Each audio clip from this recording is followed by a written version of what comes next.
طعم البرتقال، نكهة البرتقال. الكب كيك. السلام عليكم ورحمة الله وبركاته. أهلا بكم بقناة ماريا للطبخ. اليوم سنعمل الكب كيك بنكهة البرتقال.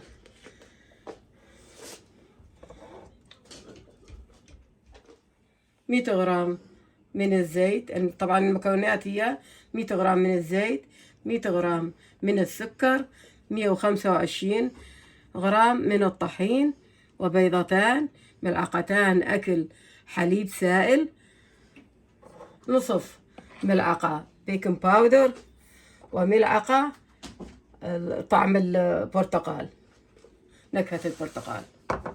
نبدأ في الطريقة. هذا هو 100 غرام الزيت. بسم الله.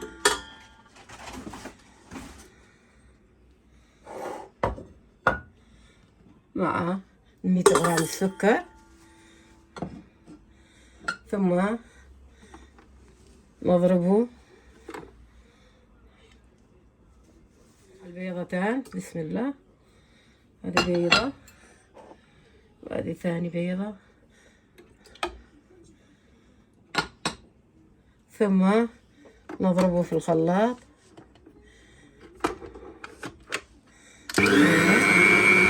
بعد مرور 5 دقائق من الخفق سوف نضيف ملعقة شاي من الخل، ثم نصف ملعقة من السودا، لأنه هذا بديل المحسن الكيك.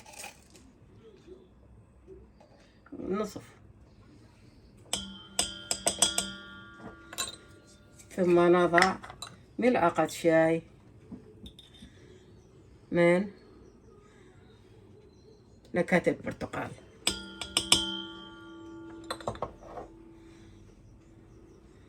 نضع أيضا الطحين. بسم الله.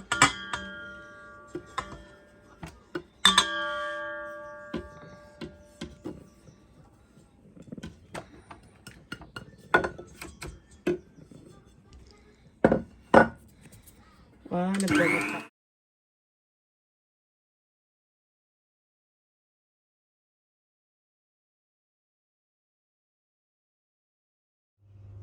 وآخر شيء سوف نضيف ملعقتان أكل مع الحليب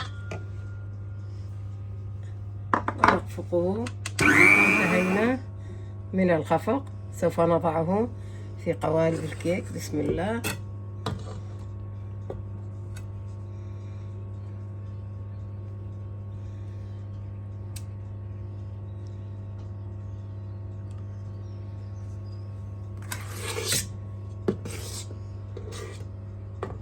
ثم نكمل القوالب بهذه الطريقة ونرجع إليكم إن شاء الله. بعد ما أكملنا سوف نضعها في الفرن على درجة حرارة 180 من ربع ساعة إلى 20 دقيقة حسب الفرن، ونرجع إليكم إن شاء الله. بعد مرور 15 دقيقة في الفرن اكتمل عندي الكب كيك.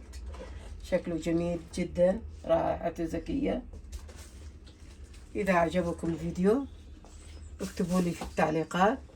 السلام عليكم ورحمة الله وبركاته.